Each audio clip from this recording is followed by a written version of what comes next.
বেদ পুরাণ বা অন্য শাস্ত্র পাঠ করার আর কোনো দরকার হয় না। বেশি করবে না, 5 মিনিট।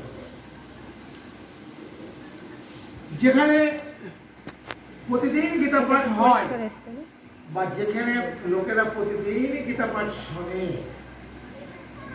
তাহলে পরে জানবে দক্ষিণার সঙ্গে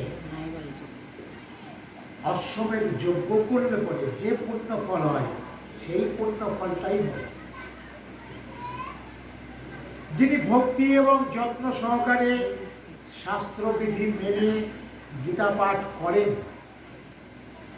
এবং সেই পুস্তক দান করেন, তাহলে পরে তার ভাইটা অর্থাৎ তার বউ বা স্বামী অতি ভাগ্যবান হয়।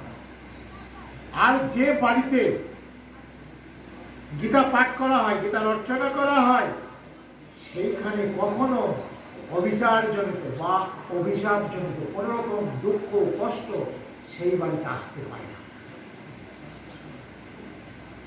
যিনি প্রতিদিন গীতার অর্চনা করেন, মানে গীতা পাঠ করেন প্রত্যেকটা দিন, তার শরীরে কখনো ঘা পোড়া চর্মরোগ ইত্যাদি হয় না এবং তিনি কৃষ্ণপদে দর্শন লাভ করবেন।